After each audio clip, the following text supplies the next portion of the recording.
Current affairs funda में आप सभी का स्वागत है। मैं हूं आपके साथ अभिषेक शर्मा और आज के इस वीडियो सेशन में हम 13 मई तक के सभी इंपॉर्टेंट करंट अफेयर्स कवर करने वाले हैं। हमेशा की तरह आप इस वीडियो को अंत तक जरूर देखिएगा। आज भी आपको काफ़ी कुछ जानने के लिए मिलेगा। साथ ही का इस सेशन को शुरू करने से पहले आप सभी को बताना चाहूँगा, यदि आप हमारे daily current affairs PDF, weekly PDF, monthly PDF और हर महीने के banking and economic awareness PDF चाहते हैं तो करंट अफेयर्स फंडा का 1 ईयर मेंबरशिप प्लान आप ज्वाइन कर सकते हैं, जिसका लिंक आपको वीडियो के डिस्क्रिप्शन में या फिर फर्स्ट कमेंट में मिल जाएगा। आपको बता दें, इस 1 ईयर मेंबरशिप प्लान के तहत जितना भी हमारा पीडीएफ कंटेंट है वो हम आपको 1 साल तक के लिए प्रोवाइड कराते हैं, जिसे आप डाउनलोड कर सकते हैं, प्रिंट आउट भी निकलवा सकते हैं। इसके लिए चाहे तो आप करंट अफेयर्स फंडा ऐप को यूज़ कर सकते हैं या फिर अपने लैपटॉप या सिस्टम की मदद से वेब लॉगिन भी कर सकते हैं। और कोई भी आपका एग्जाम हो, banking, SSC, railway, state, PCS, जहाँ पर भी जनरल अवेयरनेस या करंट अफेयर्स पूछे जाते हैं, सभी एग्जाम्स के लिए हमारा पीडीएफ कंटेंट काफ़ी यूजफुल है। और अब तो आपको हमारी करंट अफेयर्स फंडा ऐप पर फ्री क्विज भी अवेलेबल हो रहे हैं, तो इन्हें आप अटैम्प्ट कर सकते हैं। और यदि आप हमारा ये 1 ईयर मेंबरशिप प्लान लेते हैं, जिसके बारे में मैंने आपको बताया, इसमें आपको कैटेगरी वाइज क्विज हम प्रोवाइड करा रहे हैं, काफ़ी हाई स्टैंडर्ड क्विज हैं। तो एक बार अगर आप हमारे करंट अफेयर्स पढ़ लेते हैं, उसके बाद इन क्विज को अटैम्प्ट करते हैं, तो यकीन मानिए आपका करंट अफेयर सेक्शन काफ़ी स्ट्रॉन्ग हो जाएगा और आप एक अच्छा स्कोर कर पाएंगे अपने करंट अफेयर्स सेक्शन में। और फिलहाल समर सेल चालू है, 10% ऑफ आपको मिल जाएगा। कूपन कोड है समर, SUMMER। ठीक है, तो इसको आप अवेल कर सकते हैं, लिमिटेड टाइम के लिए है और 10% ऑफ आप पा सकते हैं। लिंक वीडियो के डिस्क्रिप्शन में या फिर फर्स्ट कमेंट में आपको मिल जाएगा। चलिए फिर करते हैं शुरुआत इस वीडियो सेशन की। हमेशा की तरह आगे बढ़ने से पहले आज का क्वेश्चन देखेंगे, इसका आंसर आपको अभी कमेंट बॉक्स में करना है। Who is currently serving as secretary general Lok Sabha? वर्तमान में लोकसभा के महासचिव के रूप में कौन कार्यरत हैं? ऑप्शंस देखते हैं, अजय के सूद, तुषार मेहता, उत्पल कुमार सिंह या फिर प्रमोद चंद्र मोदी। तो जल्दी से आंसर कर दीजिए, फिर हम आगे बढ़ते हैं। और इसी तरह क्वेश्चन यदि आप प्रैक्टिस करना चाहते हैं तो हमें टेलीग्राम पर जरूर ज्वाइन करें। करंट अफेयर्स फंडा नाम से हमारा टेलीग्राम चैनल है।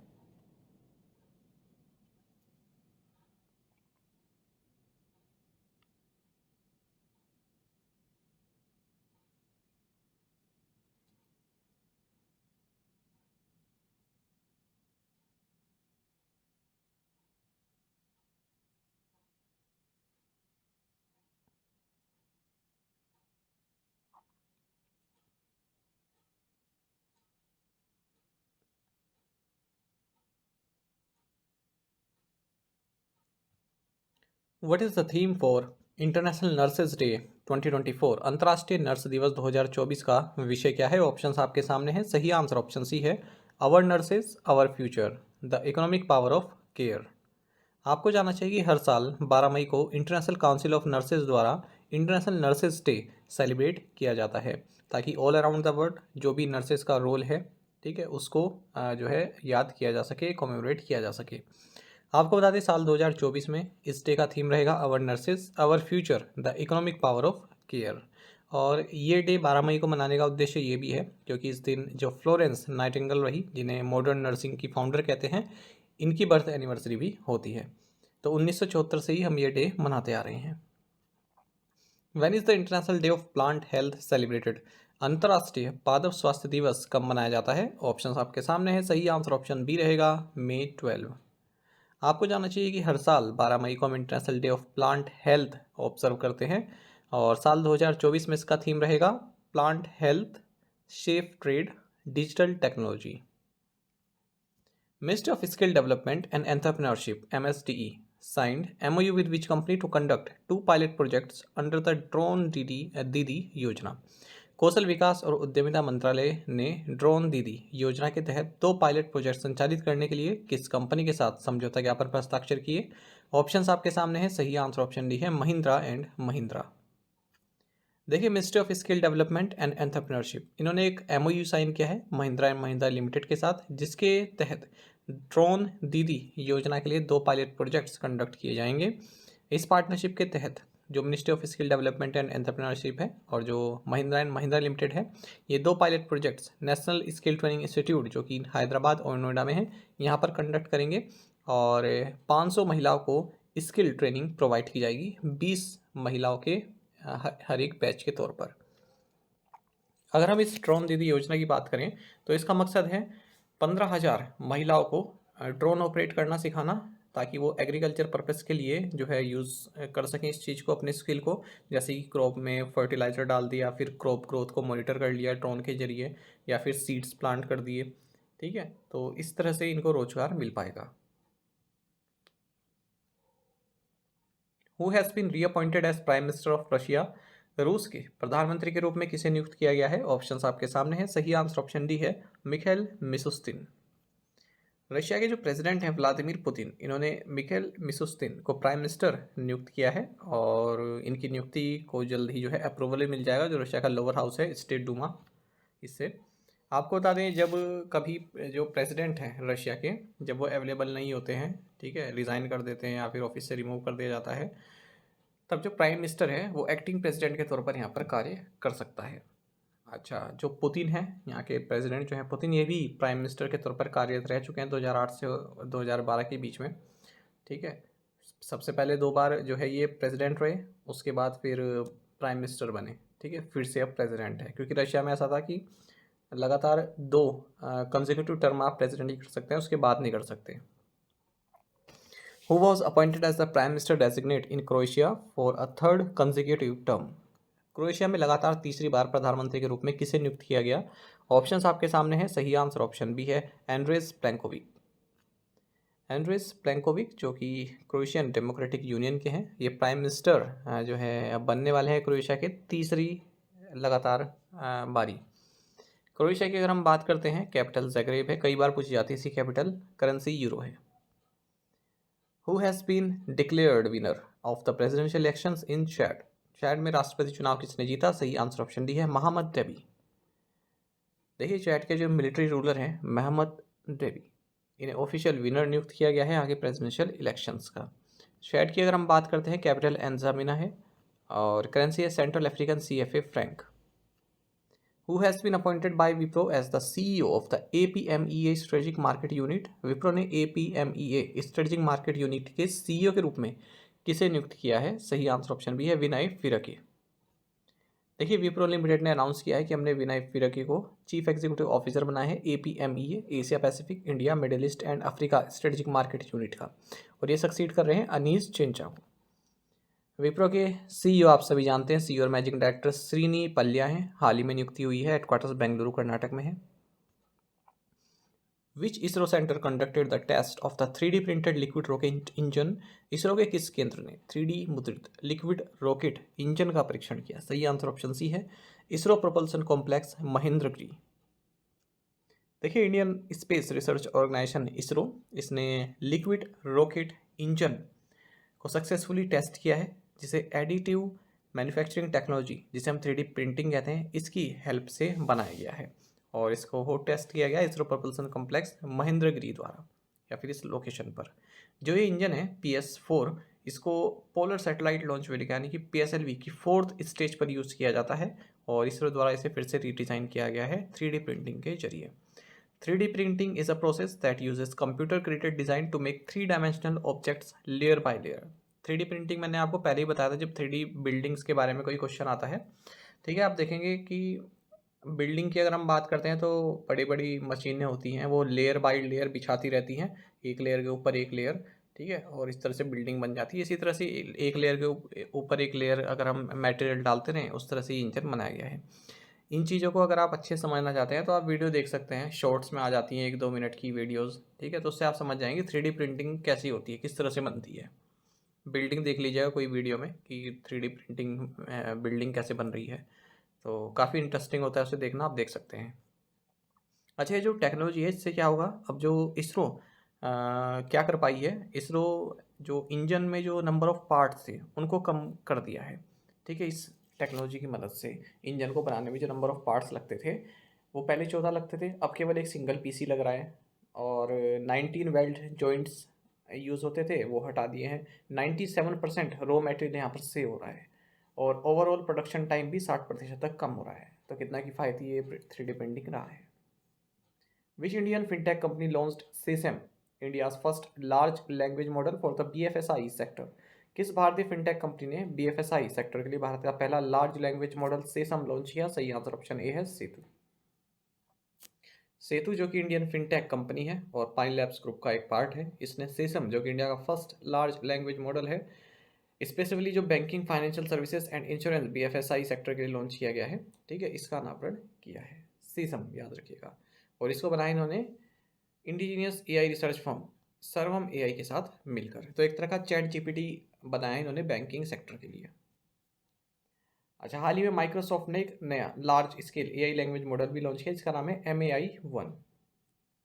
India and which country signed visa waiver agreement for diplomatic and official passport holders. Bharat और किस देश ने राजनयिक और आधिकारिक पासपोर्ट धारकों के लिए वीजा छूट समझौते पर हस्ताक्षर किए? सही आंसर ऑप्शन सी है, मोल्डोवा।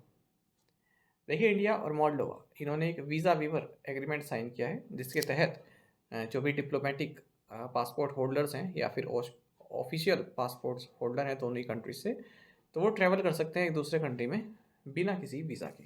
मोल्डोवा की अगर हम बात करते हैं, कैपिटल चिसिनाउ है और करेंसी मोल्डोवन लीव है।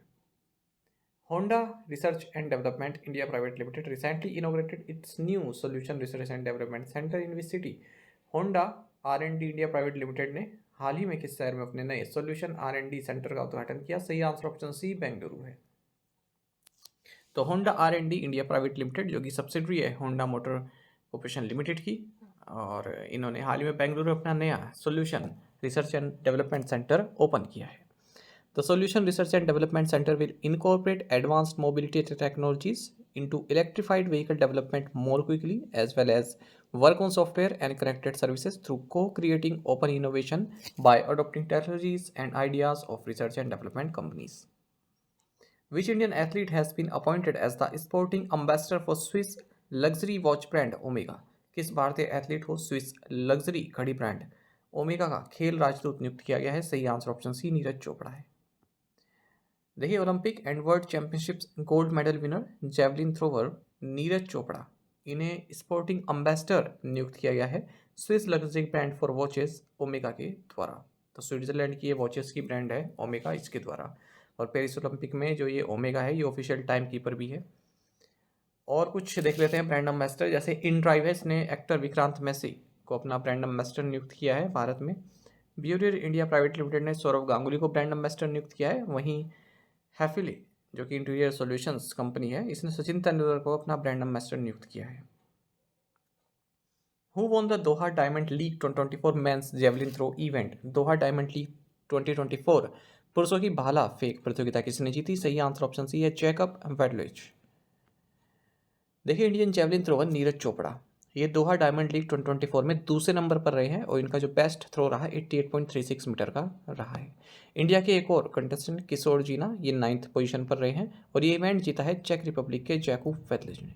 ठीक है, टॉप पोजीशन पर रहे। दूसरे नंबर पर नीरज चोपड़ा रहे और तीसरे नंबर पर एंडरसन पीटर्स रहे हैं। Which Indian wrestler has been banned by the United World Wrestling UWW till December 31, 2024? United World Wrestling ने किस भारतीय पहलवान पर 31 दिसंबर 2024 तक प्रतिबंध लगा दिया है? सही answer option C, Bajrang Punia है। देखिए, बजरंग पुनिया को सस्पेंड कर दिया गया है यूनाइटेड वर्ल्ड रेसलिंग के द्वारा 31 दिसंबर 2024 के लिए। इन पर यह आरोप है कि इन्होंने अपना यूरिन सैंपल देने से मना कर दिया है डोप टेस्टिंग के लिए। ठीक है, जो सिलेक्शन ट्रायल्स हो रहे हैं ओलंपिक क्वालिफायर्स के लिए, तो उसमें डोप टेस्ट चाहिए होता है, तो वो इन्होंने मना कर दिया, ऐसा कहना है एजेंसी का। हालांकि बजरंग पुनिया ने इस बात को मना किया है। अगर हम बात करते हैं इस यूनाइटेड वर्ल्ड रेसलिंग की, तो इसका हेडक्वार्टर्स लुसेन स्विट्जरलैंड में है। ये एक इंटरनेशनल गवर्निंग बॉडी है इस रेसलिंग के लिए। What is the maximum cash loan dispersal limit set by the RBI for NBFCs extending gold loans? स्वर्ण ऋण देने वाली NBFC के लिए RBI द्वारा निर्धारित अधिकतम नकद ऋण वितरण सीमा क्या है? सही आंसर ऑप्शन बी है, 20,000 रुपये। देखिए, रिजर्व बैंक ऑफ इंडिया ने कहा है जो NBFCs हैं, नॉन बैंकिंग फाइनेंस कंपनीज हैं, ठीक है, ये अगर गोल्ड लोन देती है यानी कि गोल्ड गिरवी रख के कोई पैसा लेना चाहता है, ठीक है, तो आप अगर कैश दे रहे हैं तो 20,000 से ज़्यादा का कैश ना दें। अगर आप मान लीजिए 30,000 का किसी को पैसा चाहिए तो आप 20,000 कैश दीजिए और 10,000 या तो चेक में हो जाए या फिर उसके बैंक में ट्रांसफ़र हो जाए। ठीक है, इस तरह से। अच्छा, इसमें ये बताया गया है कि ऐसा क्यों किया गया है, क्योंकि section 269 of income tax act 1961, ठीक है, इसमें बताया गया है कि no individual can receive more than ₹20,000 as loan amount in cash. तो 20,000 से ज़्यादा लोन अमाउंट आप प्राप्त नहीं कर सकते कैश में, ऐसा इनकम टैक्स एक्ट में बताया गया है। अच्छा, आपको बता दें, अगर हम गोल्ड लोन्स की बात करें तो NBFCs में काफ़ी आते हैं गोल्ड लोन देने वाले। आपने देखी हुई होगी कि जो है ये गोल्ड लोन की कंपनीज काफ़ी सारी हैं खास करके साउथ में काफ़ी चलती है गोल्ड फाइनेंस वगैरह की। हालांकि इनकी ग्रोथ जो है वो बैंक से थोड़ा कम ही है। फिर भी एनबीएफसी को बताया गया है कि आप लोन टू वैल्यू रेशियो आपका जो है 75% से ज़्यादा नहीं होना चाहिए यदि आप लोन्स दे रहे हैं गोल्ड ज्वेलरी को कोलेटरल रखकर। What position did India hold in terms of remittance receipt in 2022? 2022 में प्रेषण प्राप्तियों के मामले में भारत किस स्थान पर है? सही आंसर ऑप्शन डी है फर्स्ट। देखिए इंडिया ने लगभग 111 बिलियन यूएस डॉलर के रेमिटेंसेस प्राप्त किए हैं 2022 में, जो कि वर्ल्ड में लार्जेस्ट है किसी देश द्वारा जो प्राप्त किया गया है। और ये फर्स्ट कंट्री बन गई है हमारा भारत जिसने 100 बिलियन यूएस डॉलर का मार्क जो है क्रॉस किया है। अगर हम रेमिटेंसेस की बात करते हैं, रेमिटेंस में आपको बता दूं रेमिटेंस क्या है। भारत से कोई दुबई में रह रहा है, ठीक है, वहाँ पर पैसा कमा रहा है और फिर भारत में वापस भेज रहा है अपने परिवार को या फिर कैसे किसी के भी लिए, तो उसको बोलते हैं रेमिटेंस, जो बाहर से कमाया हुआ पैसा हमारे देश में आ रहा है। तो इंटरनेशनल ऑर्गेनाइजेशन फॉर माइग्रेशन यानी कि IOM, इसने अपनी वर्ल्ड माइग्रेशन रिपोर्ट 2024 में कहा है कि 2022 में इंडिया पहले नंबर पर था रेमिटेंसेस के मामले में, जहाँ पर रिसीव हुआ रेमिटेंस। मैक्सिको दूसरे नंबर पर, चाइना तीसरे पर, फिलीपींस चौथे पर, फ्रांस पाँचवें नंबर पर रहा है। और इंडिया टॉप कंट्री रहा है रेमिटेंसेस के मामले में 2010 में भी, 2015 में भी, 2020 में भी। और अब 2022 में 100 बिलियन यूएस डॉलर का आंकड़ा जो है पार कर चुका है। जो गल्फ स्टेट्स हैं ये जो है लार्जेस्ट डेस्टिनेशंस रहे हैं माइग्रेंट वर्कर्स के लिए पूरे वर्ल्ड में। आप सभी जानते हैं गल्फ कंट्रीज़ में लोग ज़्यादा जाते हैं रोज़गार के लिए, फिर वहाँ से पैसा भेजते हैं। तो यूनाइटेड अरब अमीरात की बात करें, कुवैत, कतर, ठीक है, यहाँ पर जो माइग्रेंट्स अगर आप देखें UAE में, तो जो यहाँ की अपनी पॉपुलेशन है, लोकल पॉपुलेशन, उनमें 88% जो है माइग्रेंट्स हैं। ऐसे ही कुवैत में 73% और कतर में 77% जो है माइग्रेंट्स ही हैं उनकी पॉपुलेशन में। अगर हम डेस्टिनेशन कंट्री बात करें इमिग्रेंट्स के लिए, तो भारत 13वें नंबर पर है। मतलब ऐसे लोग जिन्होंने भारत में आकर फिर पैसा विदेश में भेजा है, अपने घर पर भेजा है, उस मामले में भारत 13वें नंबर पर है। अच्छा, इंडिया यूनाइटेड अरब अमीरात, ये जोड़े बने हुए हैं, India US, India Saudi Arabia और बांग्लादेश इंडिया, ये top 10 international country to country migration corridor में शामिल रहे। जो एशिया में कंट्रीज़ हैं, ठीक है, ये largest number of internationally mobile students in the world की लिस्ट में है। इंटरनेशनल जो ये मोबाइल स्टूडेंट्स हैं, इसका मतलब क्या हुआ, जो फॉरेन बच्चे होते हैं, जैसे अमेरिका में अगर फॉरेन स्टूडेंट्स कौन कहलाएंगे, हम कहलाएंगे इंडियन हो गए, चाइनीज़ हो गए, जापानीज़ हो गए, ठीक है, दूसरे कंट्रीज़ को बोलते हैं मोबाइल स्टूडेंट्स जो कि बाहर रहते हैं। तो 2021 में सबसे ज़्यादा जो मोबाइल स्टूडेंट्स रहे हैं ये चाइना से रहे हैं, मतलब जो बाहर पढ़ रहे हैं या फिर और कुछ काम कर रहे हैं, फॉरेन रहे हैं, ठीक है। उसके बाद फिर इंडिया वाले रहे हैं दूसरे नंबर पर।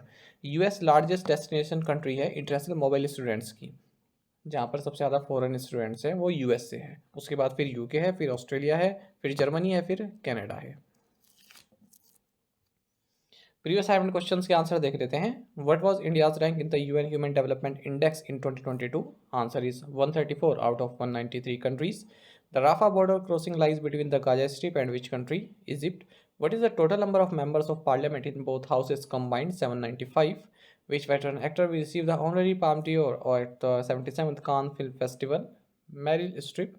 Which article of the Indian Constitution declares that directive principle of state policy are not enforceable in any court? Article 37. आप में से कई एस्पिरेंट्स बिल्कुल सही आंसर किया है। इसी तरह से पार्टिसिपेट करते रहिए ज़्यादा से ज़्यादा संख्या में। आज के असाइनमेंट क्वेश्चन देखेंगे। Who was the first women जज of the supreme court in India? Who assumed charge as the Chief of Personnel of the Indian Navy? Which Indian central agency is officially designated as the nodal agency for the Interpol? The Soviet Union's defeat of Nazi Germany is marked on May 9 each year. What is this event celebrated as? इस event को क्या कहते हैं? 9 मई को हम इसको मनाते हैं, हम नहीं मनाते, मतलब ये लोग मनाते हैं सोवियत यूनियन वाले। Which constituency has long been known as the Leningrad of Bihar or mini Moscow because of the political dominance of the Communist Party of India? तो इन पांचों क्वेश्चंस के आंसर आपको कमेंट बॉक्स में देने हैं। अगर आपको एक क्वेश्चन का आंसर भी आता है तो भी आप हमें कमेंट बॉक्स में अवश्य बताइएगा। ज़्यादा से ज़्यादा संख्या पार्टिसिपेट करने की कोशिश किया कीजिए, ये आपसे रिक्वेस्ट रहती है। साथ ही करंट अफेयर्स पढ़ना को आप टेलीग्राम पर भी ज्वाइन कर सकते हैं। यहाँ पर रेगुलर वीडियो अपडेट्स और करंट क्विज हम आप सभी के लिए डालते रहते हैं। साथ ही डिस्कशन ग्रुप में आप किसी भी क्वेश्चन का सोल्यूशन पा सकते हैं। दोस्तों, हमारे करंट अफेयर्स की प्लेलिस्ट दी गई है, इसको आप जरूर देखें, अपने दोस्तों के साथ, फेलो एस्पिरेंट के साथ हमारे करंट अफेयर्स को शेयर जरूर करें। आज का ये सेशन आपको कैसा लगा आप कमेंट बॉक्स में अवश्य बताइएगा। Thank you guys.